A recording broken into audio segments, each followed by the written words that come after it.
Hello students, welcome you all in Youth Academy.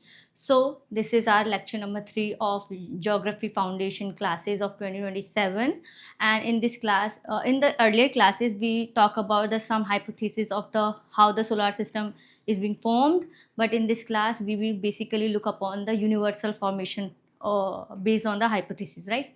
So let's get started. Oh, let me fix it.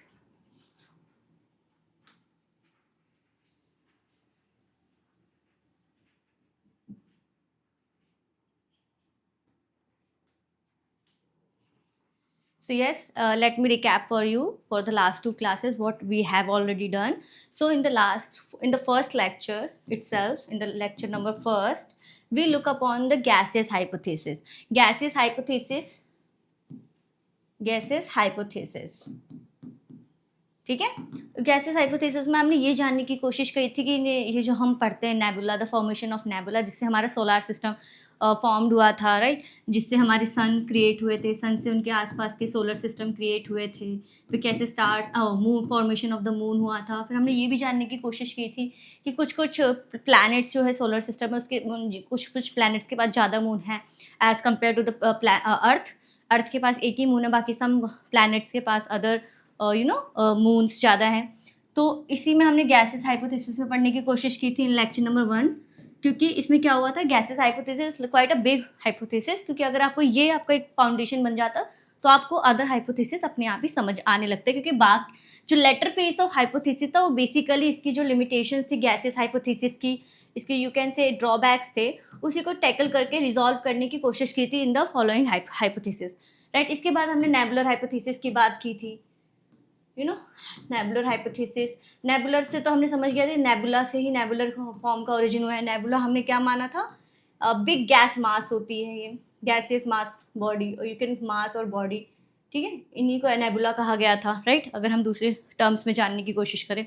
उसके बाद हमने ये हमने क्या प्लास्टिमेलियन मैटर्स के ऊपर पढ़ने की कोशिश की थी, द हमारे प्लास्टिमेलियन हाइपोथेसिस और मॉडल। फिर उसके बाद एक्रेशन मॉडल पढ़ने की, एक्रीशन मॉडल पढ़ा था हमने। एक्रीशन मॉडल में हमने जानने की कोशिश की थी कैसे जो ग्रेविटेशनल पुल के कारण, कॉलिजन एंड एक्सप्लोजन के कारण कैसे जो बिग जो टू मैटर्स थे वो कॉन्ट्रैक्ट हुए हैं। बेसिकली एक्रीशन का मतलब भी मैंने आपको बताया था, टुगेदर, कमिंग टुगेदर, तो कैसे two merger of the matters हुए थे, राइट। तो ये सब हमने जानने की कोशिश की थी, yes. So if we look upon the further information, so ये जो हमारे सारे हाइपोथेसिस हमने पढ़े, ये basically formation of the solar system से रिलेटेड थे, कि how solar system formed, right, formation of the solar system से रिलेटेड था। बट अब हमारी बात होगी द बिग बैंग थ्योरी, जो बेसिकली बहुत ही फेमस थ्योरी है, उसको प्रूवन भी किया गया है, the big bang theory. The big bang theory basically ये बात करेगा हाउ द यूनिवर्स फॉर्म्ड। तो डिफ्रेंशिएशन आप देख सकते हैं, हमने जो अदर द प्रीवियस क्लासेस के हाइपोथेसिस एंड मॉडल्स पढ़े थे, तो उसका बात हो रहा था कि सोलर सिस्टम कैसे बना है। सोलर सिस्टम में हम बात करें सन कैसे बने, earth, the other planets, the moon, इनकी बात हुई थी, राइट। ऐसे कुछ देखने को मिलता है, सोलर सिस्टम सन है, ऐसे कुछ चल रहा होता है इनके आसपास, तो इसकी बात कर रहे थे हम, बेसिकली पर्टिकुलरली हम सोलर सिस्टम की बात कर रहे थे। But in the big bang theory we look upon the formation of the universe, galaxies कैसे फॉर्म हुई, और जो ये हमारे ये अब इनके प्रूफ भी देखेंगे कि ये बिग बैंग थ्योरी इतना प्रूवन क्यों है, तभी इसको थ्योरी कहा गया, हाइपोथेसिस नहीं कहा गया है। लेकिन इंटरचेंजेबली हाइपोथेसिस एंड थ्योरीज का वर्ड यूज़ किया जाता है। कुछ कुछ जगह आप हाइपोथेसिस भी देखेंगे, the big bang hypothesis, and कुछ जगह आप बिग बैंग थ्योरी देखेंगे। Hypothesis well driven, evidence based नहीं होता, वो जस्ट एक बेसिकली अजप्शन होती है, थिंकिंग होती है, इसलिए वो हाइपोथेसिस कहलाता है। बट जो थ्योरी हो जाती है उसका मतलब ही हो जाता है कि वो एविडेंस बेस्ड है,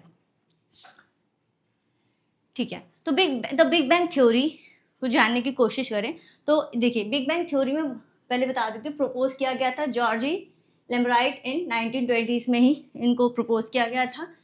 universe originated from a pre modern atoms. अब देखिए, पहले हम क्या बात कर रहे थे अदर हाइपोथेसिस में, प्री मॉडर्न मैटर्स की बात कर रहे थे, राइट। कांट ने हमारे क्या बोला था in gaseous hypothesis, there is the existence of the pre modern matters, right. But इसमें क्या होता है, एटम। एटम तो आप फिजिक्स में पढ़ते ही हैं, राइट, कि atom is a very very small basically unit of life, जैसे सेल यूनिट ऑफ लाइफ देते हैं वैसे एटम को भी है यूनिट ऑफ मैटर की तरफ पढ़ा जाता है। इसी में इलेक्ट्रॉन्स प्रोटॉन्स की कहानी हम देखते हैं। तो इसमें इन्होंने कहा था कि जो यूनिवर्स है वो ओरिजिनेटेड हुआ था फ्रॉम प्रीमॉर्डियल एटम्स, ठीक है। इसी को हम सिंगुलैरिटी का भी फॉर्म देते हैं। सिंगुलैरिटी से आप कनेक्ट कर पा रहे होंगे, हम लॉज में फिजिक्स में सिंगुलैरिटी पढ़ते हैं, न्यूटन एंड आइंस्टीन जी के भी उसमें हमें देखने को मिलता है द कॉन्सेप्ट ऑफ सिंगुलैरिटी। तो इसमें बात की हुई थी पूरे ब्रह्मांड में एक बस एटम था, ये बस इतना एटम था, एक बिंदु जितना एटम था सिंगुलैरिटी की कॉन्सेप्ट में, इसी को सिंगुलैरिटी कहा गया था। Having infinite density and temperature, ठीक है। कॉस्मिक्स में था, स्पेस में था, एक सिंगल एटम था, इसके पास high temperature and high density थी, इन्फिनाइट डेंसिटी, ठीक है। हाई नहीं, आप उसको इन्फिनाइट दे सकते हैं। एटम था, इसकी high temperature and infinite density थी, समझ रहे हैं, high temperature and infinite density थी। The universe expanded rapidly after big bang. अब बिग बैंग का मतलब ये क्या है, बिग बैंग। अब एक कॉमन वर्ड सुनते हैं बैंग, मतलब कोई बोलता है ना एक cool you can say satire word है कि जेंजी टर्म्स में यूज होता है बैंग, मतलब ये तो बहुत ही फैंटास्टिक कुछ हो गया है, बहुत एक्सप्लोजिव हो गया, राइट। तो ऐसे बिग बैंग मतलब होता है कि जो ये हमारा ये एटम था जिसके पास यू हैव टू रिमेंबर इसके पास हाई टेम्परेचर है एंड इन्फिनाइट डेंसिटी है, इन्हें क्या हुआ due to some the temperature differences और सम द रेडिएशंस, ये सडनली एक्सप्लोड हो गया, एक्सप्लोजन हो गया।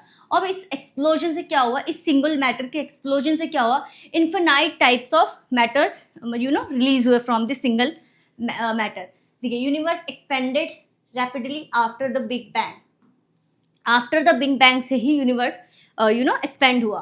तो इसमें क्या बात करें, ये सिंगल एटम, इसको मैं थोड़ा फ्लो चार्ट में करती हूँ, इसमें हाई टेम्परेचर है, इन्फिनाइट डेंसिटी है, ठीक है। ये क्या हुआ, सडनली एक्सप्लोड हो गया, और ये एक्सप्लोजन से क्या हुआ, हाई अमाउंट ऑफ रिलीज हुआ क्या हमारा material in the sky, matter release हुआ, मटेरियल और मैटर, राइट।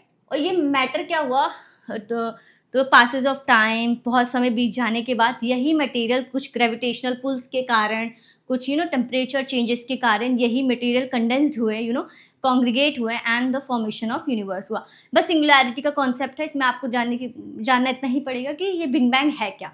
ये आप क्लास 11th की एनसीईआरटी में भी पढ़ेंगे, तो क्लास 11th की एनसीईआरटी में भी आपको कुछ इस तरह से डायग्राम देखने को मिलेगा। सी यहाँ पर एक एटम होगा, फिर उसको ऐसे एक्सपेंड किया हो गया होगा, ऐसे ही आपको देखने को मिलेगा। इसमें फिर ऐसे प्लेट्स बने होंगे, ऐसे प्लेट्स बने हो, तो उसी से पता चलेगा ये एटम था, एक सिंगल एटम था, सिंगल एटम को ही ये सिंगुलैरिटी भी आप कह सकते हैं, सिंगुलैरिटी, ठीक है। ये क्या हुआ, बहुत ही स्टेशनरी अपने पोजीशन में था, इन्फिनाइट डेंसिटी थी, हाई टेम्परेचर था, now it expanded, it's expanded, और एक्सपेंडेड से क्या हुआ, बहुत रिलीज ऑफ मटेरियल्स हुआ, large amount of release of large amount में रिलीज हुआ मैटर्स का। अब ये मैटर्स फिर कुछ जगह कंडेंस्ड हुए, कुछ जगह कंडेंस्ड हुए, कुछ जगह ऐसे ही फ्री फ्लोइंग थे, कुछ जगह कंडेंस्ड हुए ड्यू टू अब कंडेंसेशन। आप ये मत पूछ रहे कंडेंस कैसे हुए मैम, मैंने आपको gases hypothesis and other hypothesis में ऑलरेडी बता दिया है कि जब ये दो मैटर्स अपने ग्रेविटेशनल पुल के कारण क्लोज आते हैं, देन क्लोजन में उसका क्या होता है, कोलिजन होता है and the release of energy होती है। तो यही जो हमने जो प्रीवियस हाइपोथेसिस में जाना था वो इसी से ही आपको कनेक्ट करना है। बस इसमें डिफरेंस ये है कि अपना ओरिजिन अलग अलग बता रहे हैं। कांट ने प्रीमॉर्डियल मैटर्स से ओरिजिन बताया था। We talk about the nebular hypothesis, उन्होंने बोला था कि there is already existence of the nebula. फिर दूसरे हमने चैमबरलेन, मर्टलसन, पेलेस्टिमिल, द पेलेस्टिमिल मॉडल में हमने जानने की कोशिश, उन्होंने कहा था कि एक स्टार था, ठीक है, एक कुछ मास थी, वहाँ से एक स्टार गुजरा, उन्होंने इसने ग्रेविटेशनल पुल किया, उसी से एक्सपेंड हुआ। ये जानने के एक्रेशन मॉडल में भी हमने कॉन्ग्रीगेशन ऑफ द मैटर्स जानने की कोशिश की थी। तो ये बेसिकली जो सारे फिनोमेना है उसी से रिलेटेड है। अब देखिए मैं कितना ब्यूटीफुली डायग्राम बना रही हूँ कि यही आपका क्लास 11 से रिलेटेड है, ठीक है। उसी में आप बिग बैंग थ्योरी के बारे में पढ़ेंगे, द बिग बैंग थ्योरी। तो वही बात हो रही है कि सिंगुलैरिटी के कॉन्सेप्ट में सिंगल एटम था, वो वहाँ पर उस समय में कुछ ऐसे टेम्परेचर इन्वर्जन्स हुए होंगे, टेम्परेचर चेंज हुए होंगे, gravitational pull, other kind of forces लगे होंगे, तो ये एक्सप्लोजन हुआ होगा। एक्सप्लोजन से लार्ज अमाउंट ऑफ रिलीज हुआ था. अब ये रिलीज हुआ था मटेरियल, उसमें टेम्परेचर भी होगा, डेंसिटी भी होगी अपने एक मटेरियल की, राइट. उसमें गैसियस, डस्ट पार्टिकल्स और आपको अलग टाइप्स ऑफ गैसेस देखने को मिलेंगे.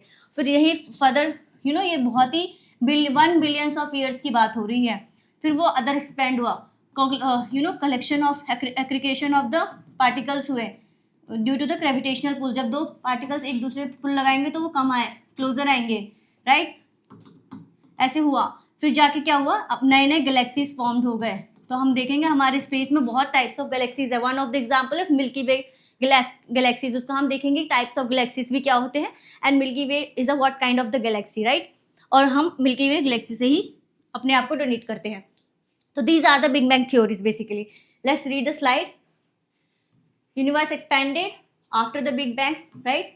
एडविन हैम्बल, अभी हैम्बल का लॉ भी पढ़ेंगे, क्योंकि जो हमने बिग बैंग थ्योरी तो समझ ली, लेकिन इनका एविडेंस भी होना चाहिए कि कौन कौन से एविडेंस बेस्ड थे.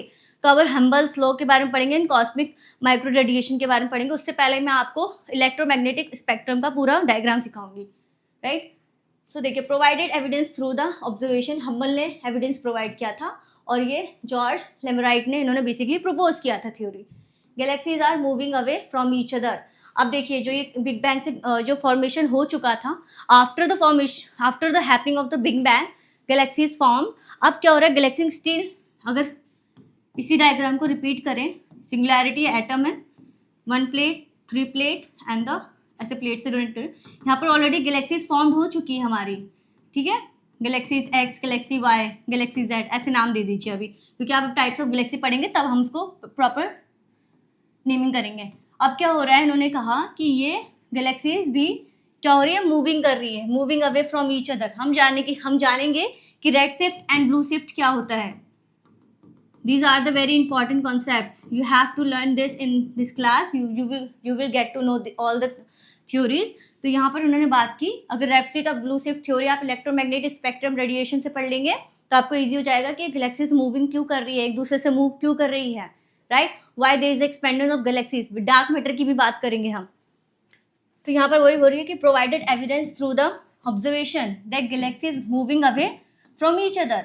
अब ये एक दूसरे से दूर जा रही है. अब दूर जाएगी तो उनकी वेव लेंथ में भी डिफरेंस देखने को मिलेगा, जिसको लैम्डा से डोनेट करते हैं हम, वेव लेंथ को लैम्डा से, राइट. अब देखिए यहाँ पर क्या हो रहा है, discovery of cosmic microwave background. ये दूसरा एविडेंस है. पहला एविडेंस क्या था, हम्बल्स लॉ का. उन्होंने क्या कि galaxies are moving from each other. और इसको हम कैसे जब कोई एविडेंस देता है तो बेसिकली वो उसको सपोर्टिंग आर्ग्यूमेंट भी देता है कि why they are moving from each other. तो उन्होंने इसको इलेक्ट्रिक मैग्नेटिक स्पेक्ट्रम के थ्रू बताया, राइट. अगर वही हम बात करें कि कॉस्मिक माइक्रोवेव बैकग्राउंड की क्या कहानी है, तो ये भी सेकंड एविडेंस है to support the big bang hypothesis, big bang theory. तो यही हमारे दो हैं, हम्बल्स लॉ की बात करेंगे and the cosmic microwave radiation की बात करेंगे, बैकग्राउंड रेडिएशन, जिसको CMBR से हम बात करेंगे. ये हमारे पेंजियाज और रॉबर्ट विल्सन ने इसको सपोर्टेड किया था to prove this theory. And the big bang theories became widely accepted after the strong observational evidences. कौन से स्ट्रॉन्ग ऑब्जर्वेशनल एविडेंसेस देखने को मिले, the Hubble's law and the cosmic microwave background radiation. These are the two supported argument which basically proved that Big Bang theory is basically happened. ये कोई पहले एक तरह से थिंकिंग थी, उन्होंने बेसिकली एक अजम्पशन लगाया, बट इस अजम्पशन को सपोर्टिंग आर्ग्यूमेंट्स मिल गए. जैसे कि हम आंसर राइटिंग में भी अपने कॉन्सेप्ट पहले हम बताते हैं कि these are the things which is happening. We further supported it with the examples, current relevant examples, right. तो आंसर राइटिंग में भी यही कॉन्सेप्ट होता है ना. Same goes with the essay writing. Essay writing में आप बोलते हैं this things is happening and how you support the answer, right. तो you support the answer with the case studies, facts, data, reports और examples. तो these are the things which is basically happening. तो whenever you give the argument, any argument, but you have to support it with the relevant information. तो यहाँ पर ये हमने बात कर ली कि what is big bang theory. थोड़ा डायग्राम पे भी चर्चा कर देते हैं. वही डायग्राम मैंने आपको बताया है जो मैंने ऑलरेडी ड्रॉ किया था. ये है हमारा the universe began as a infinite hot dense material. बात कर ली, आपको ये याद रहना चाहिए कि इन्फिनाइट इनके पास डेंसिटी थी और हाई टेम्परेचर था, infinite temperature you can say, ठीक है। एक्सप्लोजन हो गया, ये वन लेयर बनी जिसको इन्फ्लेशन कहते हैं। And if we talk about the what is happening in this inflation part, tiny fraction of the matters, big bang, the universe expanded exponentially, तो यूनिवर्स बहुत ही लार्ज अमाउंट में एक्सपेंड होने लग गया। This formation of the matters, जैसे explosion हुआ, release of heat हुआ, देन उसके बाद क्या हुआ, एक्सप्लोजन। क्या ये हमारी ये सेकेंड्स की बात हो रही है, इतनी इन्फ्लेशन बिगिन, ये आपको याद करने की जरूरत नहीं है, जिस आपको क्लियर अंडरस्टैंडिंग के लिए टाइमलाइन दी हुई है, ठीक है। Formation of the matter, as the universe cools particles form atoms, पहले उसमें large amount of heat, infinite density थी, एक्सप्लोजन हुआ, एक्सप्लोजन के समय में भी हाई टेम्परेचर था। जैसे जैसे हमारा एनवायरनमेंट कूल डाउन होता रहा तो ये मैटर्स, जो ये मटेरियल जो फॉर्म्ड हुए थे उसके एटम्स पास आने लगे, लाइक एटम्स पास आने लगे। ऐसे तो हम डोनेट करते हैं एटम्स को, पास आने लगे, एक एटम, दूसरा एटम, तीसरा, जब ये पास आने लगे तभी तो ये मर्जर हुआ, मर्जर से तो गैलेक्सीज फॉर्म हुई फर्दर, ये ठीक है।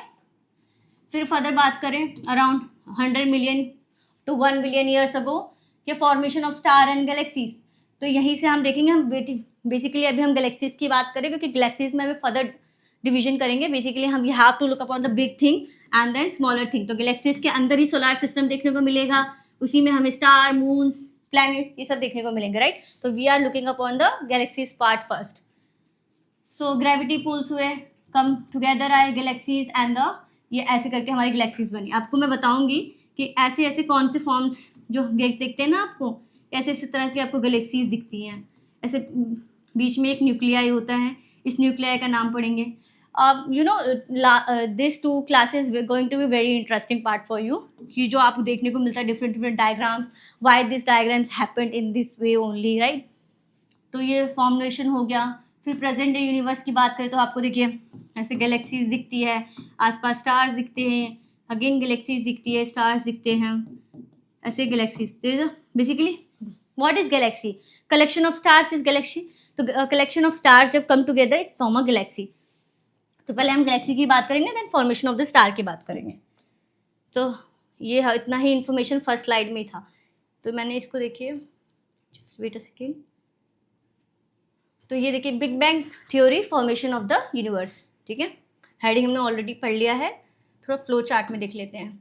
Initially all matters was concentrated in a dense primordial state, ठीक है। वायलेंट एक्सप्लोजन बिग बैंग ऑक्योर्ड, बहुत ही वायलेंट एक्सप्लोजन हुआ था, ये फ्लो चार्ट की तरह है। Matter particle spread throughout the universe में स्प्रेड हो गए थे, due to gravity denser region attracted surrounding matters, due to gravity. हमेशा जो भी मैटर्स कम टुगेदर आएंगे वो कब आएंगे, जब उसकी ग्रेविटेशनल फोर्स मैच करेगी, राइट। क्या कैसे मैच करेगी, because of the density and the temperature part, ठीक है। Regional gradually form gases clouds, same कहानी, gases clouds, large gases clouds बन गए, उसी को देखिए नेबुला, नेबुलाई कहा गया, nebulae letters gave rise to the star, glaciers and other celestial body, same कहानी with the other hypothesis. So देखिए यहाँ पर देखते हैं, डेंस प्री मॉडल मैटर था, ये रहा हमारा सिंगुलैरिटी का, entire universe was in small hot dense state में, एंटायर यूनिवर्स था, एक्सप्लोजन हो गया, वायलेंट एक्सप्लोजन हुआ और स्पेस बिगिन टू एक्सपेंड हो गया। इससे आपको रिविजन भी हो रहा है, मैं 3 बार इसी सेम चीज़ को समझा रही हूँ, पहले कॉन्सेप्ट से सिखा रही हूँ, फ्लो चार्ट से सिखा रही हूँ, एंड देन फिर मैं इमेज और डायग्राम के साथ भी सिखा रही हूँ, ठीक है। And then scattering of the particles and matters scattered हो गए throughout universe, formation of the dense region. यहाँ से देखिए सारी कहानी सेम है, यहाँ से हमारे जितने भी पहले के प्रीवियस हाइपोथेसिस पढ़े वो same goes with there, you just have to read this the starting point is the different of, basically जो स्टार्टिंग पॉइंट था, how the solar system is form और the universe is form, is only the two starting stages is different from the the well known hypothesis, बाकी the other part, the later part is almost same in all the hypothesis। तो यहाँ पर देखिए dense material हो गया था, big bang explode हो गया। पहले हमने क्या पढ़ा था, प्री मॉडल मैटर से कम टुगेदर ग्रेविटेशनल फोर्स की कहानी थी, right. Scattering of the matter particles, formation of the dense region की बात हो रही है, ग्रेविटेशनल अट्रैक्शंस की बात हो रही है कि एक दूसरे को अट्रैक्ट करे। देखिए यहाँ पर हमने देखा भी है, अगर ये विजिबल नहीं है तो देखिए ये हमारी ऐसे करके कुछ ग्लेशियर्स हैं, मैं अब ये बताऊंगी ये आर्म्स क्यों देखने को मिलते हैं, तो ये ऐसे करके अट्रैक्ट कर रही हैं एक दूसरे को, तो ये अट्रैक्शन हुआ और इसी से देखिए हमारा गैसियस क्लाउड का फॉर्मेशन नेबुला है. Gas further form large cloud of gases and dust called nebula है. Star and the glaciers is form from this nebula. और ये formation of the star and glaciers from the same nebula, ये कैसे two different things बन गए, the star and the glaciers. We will look upon it. पहले हम देख रहे हैं ग्लेशियर्स कैसे फॉर्म हुए. ठीक है, nebula collapse to form a star. तो जैसे नेबुला कोलैप्स हुआ तो स्टार बने, star systems and the glacier galaxies. Galaxies, not the glaciers, galaxies and the other cosmic features. And the present universe आप इस तरीके से देख सकते हैं, the formation of the stars, galaxies and the cosmic features. और galaxy the collection of stars is galaxies. तो ये कहानी भी हमारी हो गई, the big bang hypothesis, the big bang theory. Flow chart में अगर याद करना पड़े आपको, if you want to read upon from the flow chart, तो आपको ऐसे एग्जाम में भी फ्लो चार्ट ऐसे क्रिएट कर सकते हैं. मैंने फ्लो चार्ट क्रिएट किया है. डेंस प्रीमॉर्डियल मैटर था और इसको आप एटम लिख सकते हैं. ठीक है, वो बिग बैंग के नाम से बिग बैंग को ही एक्सप्लोजन कहा गया. द बिग बैंग को आप सिनोनिमसली एक्सप्लोजन कह सकते हैं. स्कैटरिंग ऑफ मैटर पार्टिकल्स हुए एक्सप्लोजन से, आपको दिखने जैसा आप एक्सप्लोजन करते तो स्कैटर हो जाता है. Formation of the dense region की बात हुई. ग्रेविटेशन अट्रैक्शन हुआ, गैस क्लाउड बने and the star and galaxies बने.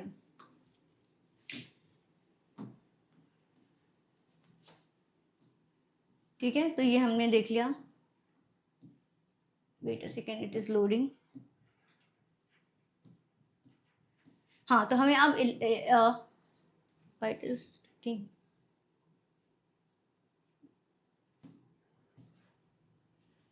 Late it be load. Load होने में थोड़ा समय ले रहा है कॉस्मिक. ठीक है, ये हो गया लोड.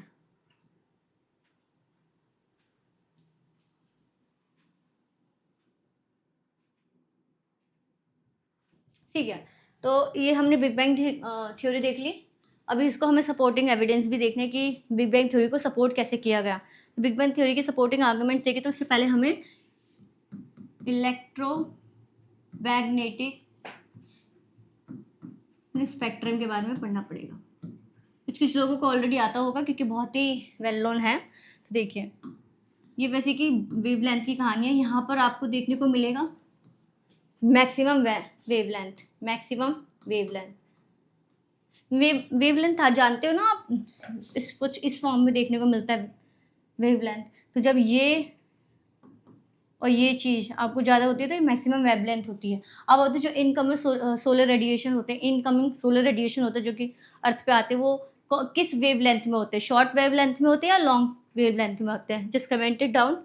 ठीक है, तो ये है हमारा. यहाँ पर आप देखने को मिलेगा मैक्सिमम वेवलेंथ और यहाँ पर आपको मिलेगा मिनिमम वेवलेंथ, मतलब कम वेवलेंथ होगा. तो आपको मैं बता दूँ, वेवलेंथ को लैम्डा से डिनोट किया जाता है. ये इसका साइन है लैम्डा, इसी को वेवलेंथ भी कहते हैं. ठीक है, और ये directly proportional to the energy होती है. ठीक है, कैसे मैं क्या बात कर रही हूँ. अगर देखिए वेवलेंथ हाई होगी, लेट मी ड्रॉ लैम्डा. ठीक है, तो जो इसकी एनर्जी होगी वो लेस होगी, डायरेक्टली प्रोपोर्शनल होता है. ठीक है, इसकी एनर्जी लेस होगी. वही वेवलेंथ हमारी कम होगी तो इसकी डायरेक्टली प्रोपोर्शनल, तो इसकी एनर्जी हाई होगी. तो आप सोचिए सन से जो हमें सोलर रेडिएशन मिलते हैं उसकी अब यहाँ से आप बता सकते हैं कि जो इनकमिंग सोलर रेडिएशन होते हैं वो लॉन्ग वेवलेंथ में होते हैं, शॉर्ट टर्म वेवलेंथ में होते हैं. आप ये भी बता सकते हैं थ्रू द एनर्जी पार्ट. सन से हमें कौन सी एनर्जी मिलती है, हाई एनर्जी मिलती है और शॉर्ट एनर्जी मिलती है. ठीक है, ये मैंने आपको बता दिया कि कैसे डोनेट करना है. तो इलेक्ट्रोमैग्नेटिक रेडिएशन. ठीक है, ये हमारा चला गया. मैक्सिमम वेवलेंथ है एंड द कम से कम वेवलेंथ है, लैम्डा से डोनेट करी, राइट. तो यहाँ पर मैक्सिमम वेवलेंथ में हमें रेडियो वेवलेंथ देखने को मिलता है और यहाँ पर हमें गामा रेस देखने को मिलती है. गामा रेस, यहाँ पर हमें रेडियो वेव्स देखने को मिलती है. इसके बाद हमें यहाँ पर होते हैं माइक्रोवेव्स. माइक्रोवेव्स वही वाली माइक्रोवेव्स जो माइक्रोवेव में खाना बनता है. ठीक है, माइक्रोवेव्स. गामा के बाद हमारी होती है एक्सरेज. वही जो हॉस्पिटल में यूज़ करते हैं ना, एक्सरेज कहते हैं ना कि अपनी बॉडी का एक्सरेज कराओ. तो उतनी रेडिएशन में वो बॉडी के ऑर्गेन्स विजिबल होते हैं, उसके अंदर के मटेरियल्स विजिबल होते हैं कि बॉडी के थिंक स्किन को कैसे मतलब पूरा ट्रांसपेरेंट थ्रू कर देते हैं। तो ये एक्सरेज होती हैं, यूवीज होती हैं, अल्ट्रावायलेट रेज, राइट। फिर यहाँ पर हमारा कुछ स्पेक्ट्रम होता है जो विजिबल लाइट्स को बोलते हैं, विजिबल और ऑप्टिकल दोनों आर सेम। विजिबल लाइट जो हम देख सकते हैं, ठीक है, तो यहाँ पर हो जाती है विजिबल लाइट्स स्पेक्ट्रम, ये विजिबल स्पेक्ट्रम होती है, ठीक है। तो यहाँ पर एक हमारी होती है ग्रीन कलर की लाइट, और यहाँ पर होती है वॉयलेट, एंड यहाँ पर होती है रेड कलर। अब हम देखेंगे कि तभी हम red shift and blue shift की बात कर रहे हैं, red shift like going this and blue shift like going this. तो these are the things which is higher energy and low wavelength, and this is मतलब higher wavelength and low energy वाली things.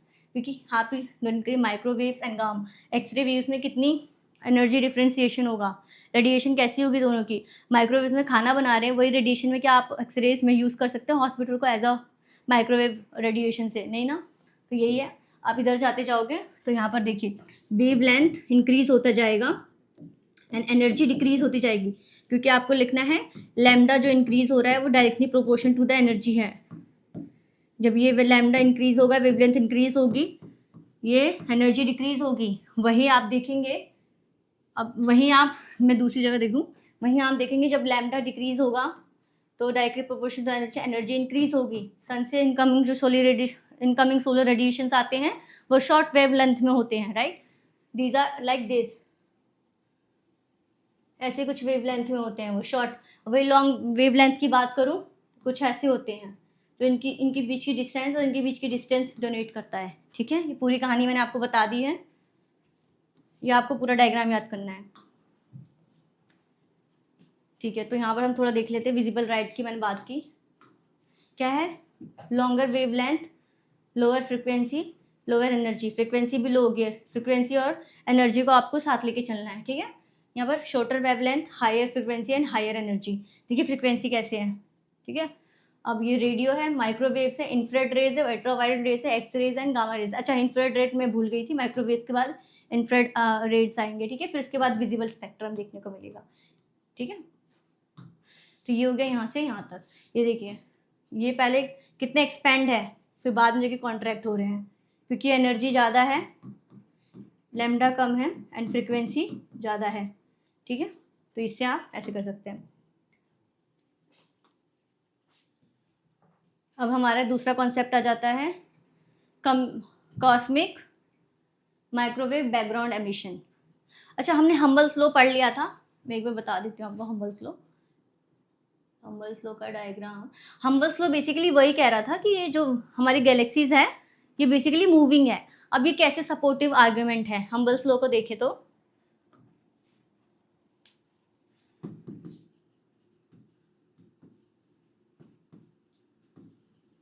इन्होंने बस यही कहा था जो galaxies हैं जो बेसिकली मूविंग है, मूविंग फ्रॉम ईच अदर,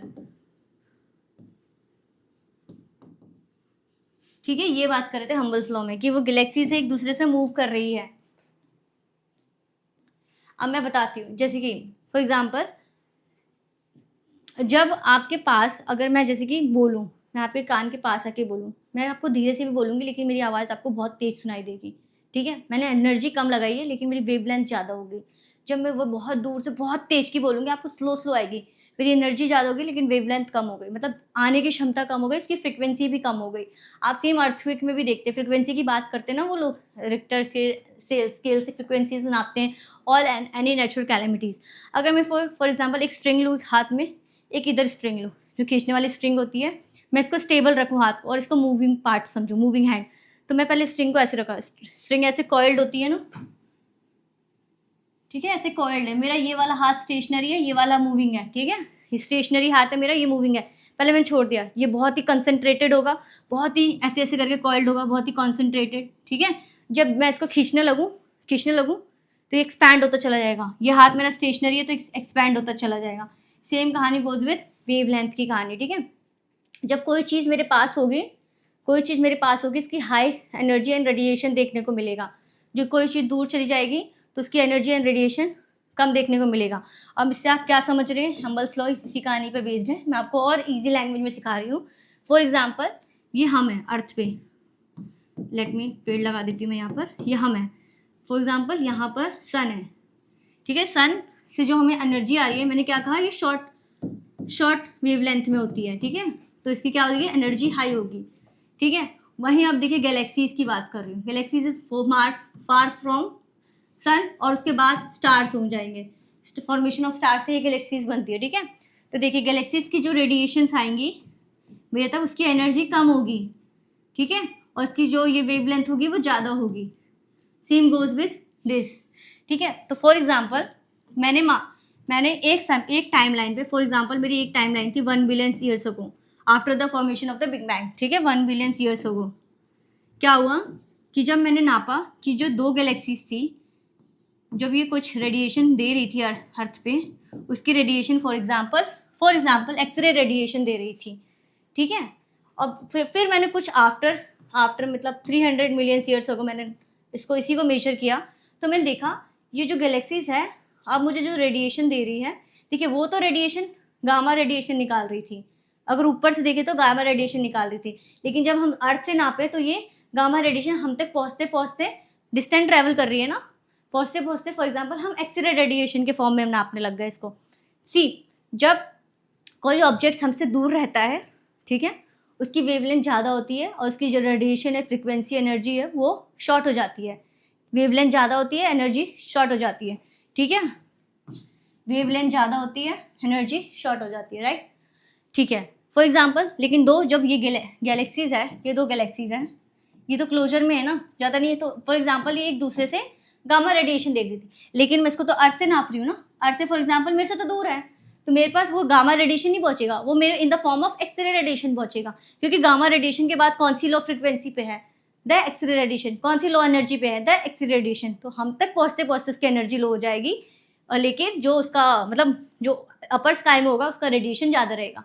ये हमने देखने को मिला, ये मैंने एग्जाम्पल बताया कि एक्सरे है कि नहीं है, अदर रेडिएशन भी कर सकती हैं वो, ठीक है। फिर 300 ईयर्स अगो, मैं टाइमलाइन से बता रही हूँ आपको, ठीक है, ये हाइपोथेटिकल टाइमलाइन है, ठीक है। तो फिर मैंने नापा 300 million years from the present, मैंने नापा, अच्छा चलो फिर नापते हैं, तो ये जो हम पे रेडिएशन आ रही थी, हम पे क्या मतलब अर्थ तक जो रेडिएशन आ रही थी उसको हमने नापा, तो अब ये रेडिएशन आ रही है, फॉर एग्जाम्पल यूवी रेडिएशन आ रही है, ठीक है। अब हम ऊपर से नापेंगे तो फॉर एग्जाम्पल ये एक्स रेडिएशन हो सकती है, तो आप समझ रहे हैं इसकी रेडिएशन चेंज होती जा रही है, इसकी रेडिएशन चेंज होती जा रही है क्योंकि ये ऑब्जेक्ट एक दूसरे से दूर होते जा रहे हैं, जब ऑब्जेक्ट एक दूसरे से दूर होते जा रहे हैं उसकी वेवलेंथ इंक्रीज हो रही है, उनकी एनर्जी डाउन हो रही है, अंदर फ्रिक्वेंसी डाउन हो रही है, ठीक है।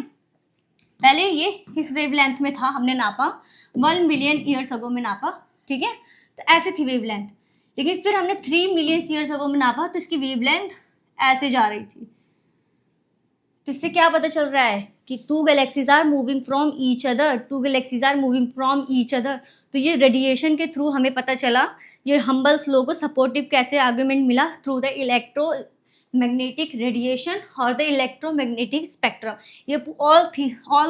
ये whole diagram is known as spectrum and the particular radiation को electromagnetic radiation, radio radiation, microwave radiation, infrared radiation, ultraviolet radiation.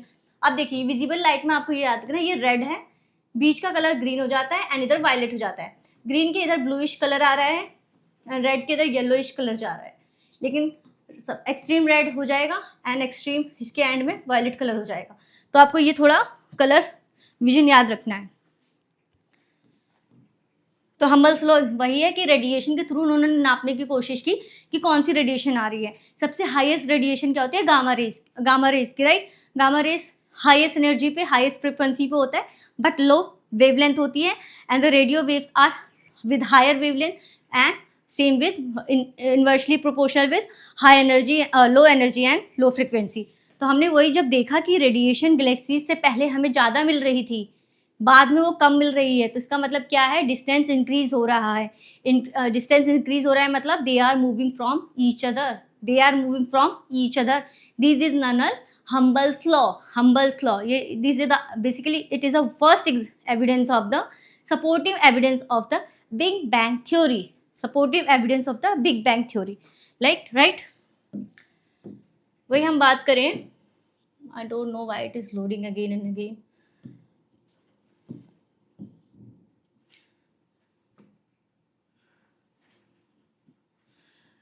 Wait a second, इस फॉर्म में देख लेते हैं।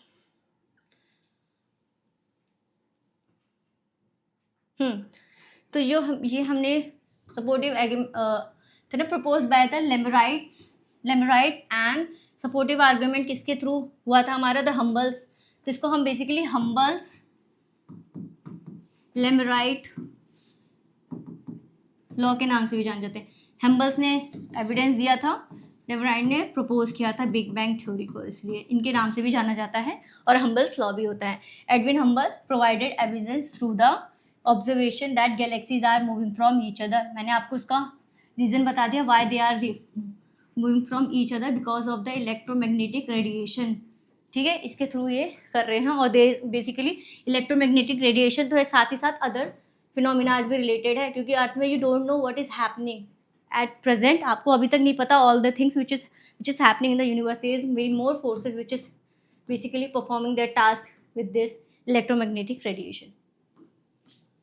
और फिर इसके बाद हमें दूसरा डिस्कवरी देखना है, कॉस्मिक माइक्रोवेव।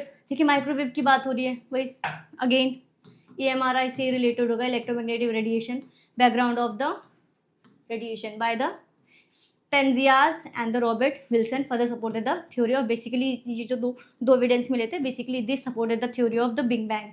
ठीक है,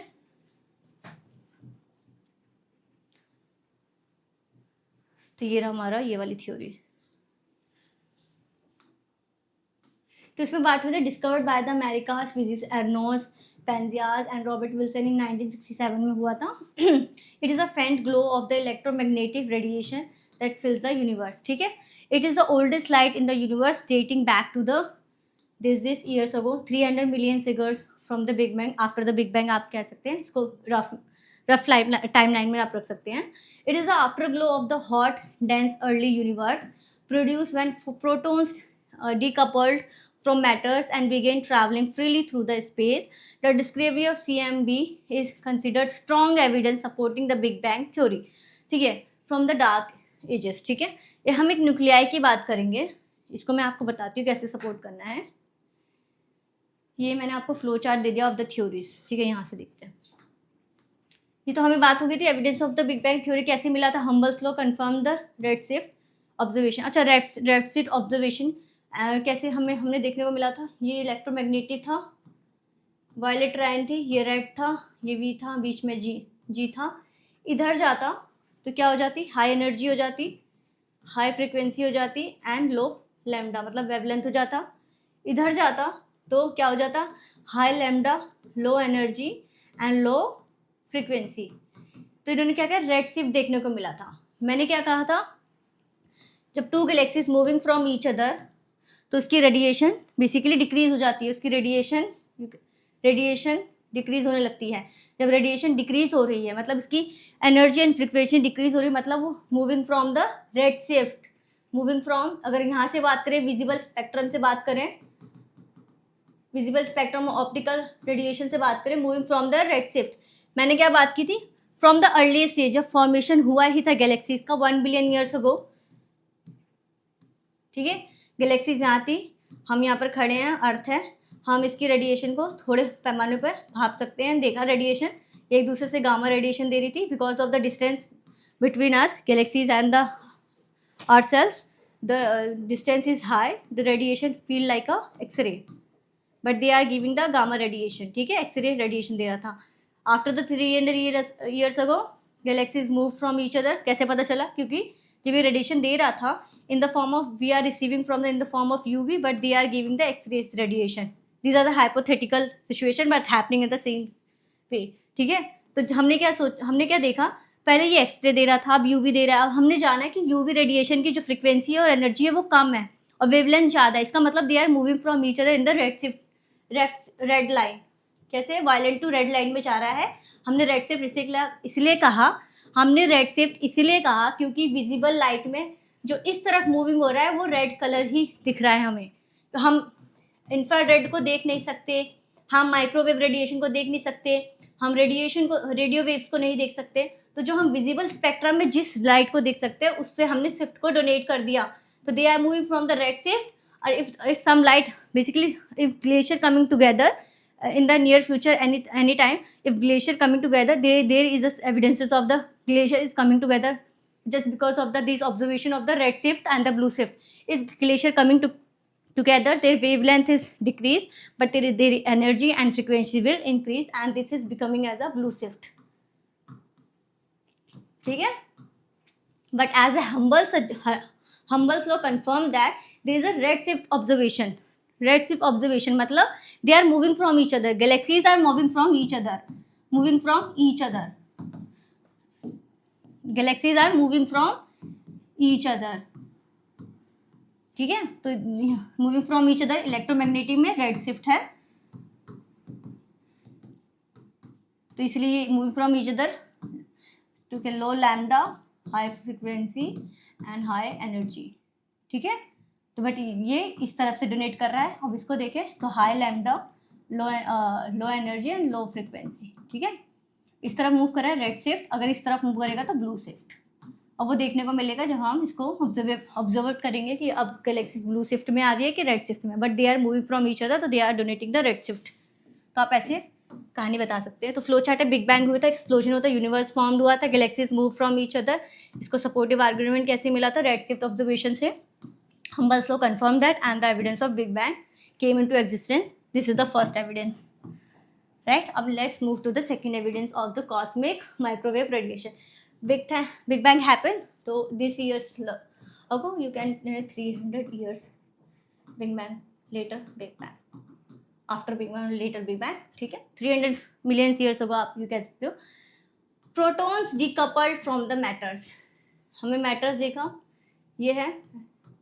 ऐसे आप इलेक्ट्रॉन्स, न्यूट्रॉन, प्रोटॉन्स. ठीक है. तो उन्होंने कहा photons decoupled from the matter, cosmic microwave background came into existence. ये वही रेडिएशन है जो कि हमने अपने स्पेक्ट्रम में, EMR के स्पेक्ट्रम में पूरा देखा.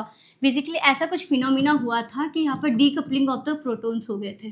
अब आप ये मत पूछना प्रोटॉन्स क्या है, फिजिक्स का फॉर्म है. ठीक है. बट आपको इतना जानने की ज़रूरत है, रिलेटेड टू द एटम का ही पार्ट है, ये एटम का ही पार्ट है. ठीक है. तो protons decoupled from the matter, जो मैटर रिलीज हुआ था इन the universe in the this after the big bang theory, protons decoupled हो गए थे. कॉस्मिक माइक्रोवेव बैकग्राउंड के थ्रू हमें पता चला था. Oldest light in the universe formed हुआ था, and the evidence of the big bang देखने को मिला था. यहाँ लाइट से क्या बोल रहे हैं? रेडिएशन. रेडिएशन जब किसी भी फ्री फ्लोइंग मैटर से एक दूसरे को टकराते हैं, मतलब जब ये रेडिएशन अर्थ की तरफ मूव करता है तो कोई मैटर एग्जिस्ट होता है, उससे जब ये टकराते हैं, रिफ्लेक्ट होते हैं, रिफ्रैक्ट होते हैं, तब ये लाइट के फॉर्म में आ जाते हैं. जैसे कि हम बारिश के समय रेनबोज देखते हैं, तो जो वाटर ड्रॉपलेट्स होते हैं वो एज अ रिफ्लेक्शन की तरह काम करते हैं for the formation of the rainbows. तो लाइट वही है, रेडिएशन जब किसी मैटर में रिफ्लेक्शन और रिफ्रैक्शन के थ्रू आती है तो वो formation of the light basically देखने को मिलता है. तो यही बात हो गई हमारी कॉस्मिक माइक्रोवेव बैकग्राउंड से हमने डिटेक्ट किया. ये basically a way of evidence है, जैसे कि जो रेड शिफ्ट था वो वे ऑफ एविडेंस था, same cosmic microwave background the way of evidence. Proton decoupled हो गए थे. इसमें एक नेक्स्ट स्टेज ये हो जाएगा, जो मैटर्स रिलीज हुए थे इन the universe, basically they decoupled the protons and this formation of the evidence of the big bang. तो यही बात थी पूरी कहानी की. अब इसके बाद फॉर्मेशन ऑफ द गैलेक्सीज पढ़ेंगे, टाइप ऑफ गैलेक्सीज पढ़ेंगे. तो big bang theory is quite a huge task for us. ठीक है. तो इसमें हमने बेसिकली 2 थ्योरीज पढ़ ली. द बिग बैंग थ्योरी का क्या पढ़ा? हम्बल्स law and the cosmic microwave radiation. इसमें बस आपको ये देखने की ज़रूरत है, माइक्रोवेव रेडिएशन में लार्ज अमाउंट ऑफ लाइट हुआ था, जिसको ओल्ड लाइट भी कहा जाता है, क्योंकि initial year of the formation of the big bang हुई थी. After the formation of the big bang, initial year में एक large amount of light release हुई थी through the cosmic microwave background radiation से. Background radiation you can known to be as a matter था. Matter में मैं आपको थोड़ा सा इसको मैं समराइज करने की कोशिश कर रही हूँ. मैटर था, मैटर से हमें पता है big bang already came into existence. ठीक है. Pardon my hand writing. ठीक है. इसी से क्या हुआ, जब ये एटम के हम पार्ट्स देखते हैं, ऐसे हम कुछ देखते हैं ना एटम्स में, इलेक्ट्रॉन्स प्रेजेंट होते हैं, प्रोटॉन्स प्रेजेंट होते हैं, न्यूट्रॉन्स प्रेजेंट होते हैं, तो वहीं फोटॉन्स प्रेजेंट होते हैं. एंड जो फोटॉन्स डीकपल्ड हुए थे, डीकपल्ड का मतलब ही आपको करना चाहिए कि ये कपलिंग हो गई. कपलिंग मतलब दो चीज़ ऐसे आ गई, डीकपलिंग मतलब इसका उल्टा हो गया, ये दूर हो गई। तो जब deep coupling of the matters देखने को मिला, पहले यूनिवर्स जब फॉर्म हुआ तो कमिंग टुगेदर ऑफ द हुआ था, जो गैसियस मासेस बनाया था, जिससे हमें क्या देखने को मिला था, गैलेक्सीज और stars we know known as nebulae. Okay, फिर बात क्या हुआ, डीकपलिंग ऑफ द मैटर हुआ। जब मैटर को डीकपलिंग हुआ, उसमें से हमें कॉस्मिक माइक्रो रेडिएशन बैकग्राउंड देखने को मिला। अगेन वही कहानी, जब डीकपलिंग हुआ मतलब they are moving from each other, पहले they are sticking to each other, they are merging basically, but decoupling से हुआ they are moving from each other. तो इस रेडिएशन में हमें देखने को मिला माइक्रोवेव रेडिएशन, ठीक है, बैकग्राउंड रेडिएशन इसका नाम दिया गया। तो कॉस्मिक मतलब in the space, microwave radiation in the electromagnetic spectrum में हमें माइक्रोवेव रेडिएशन पड़ा था, वो रेडिएशन देखने को मिला, बैकग्राउंड में चल रहा था और साथ में रेडिएशन इसका आगे का है। कॉस्मिक माइक्रोवेव बैकग्राउंड रेडिएशन, इसका सपोर्टिव आर्ग्यूमेंट है decoupling of the protons. Decoupling of the protons basically is the next evidence for the supporting argument of the or evidence for the Big Bang hypothesis. So these are the basically are all the hypotheses which is basically you have to learn geography for as a GS part or as a optional part too.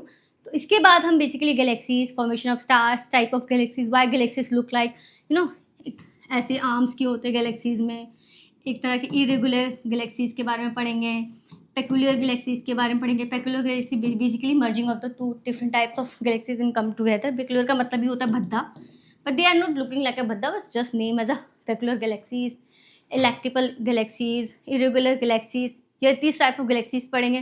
Then formation of the stars पढ़ेंगे। So this class is ending here, but stay tune for the next classes. Thank you everyone.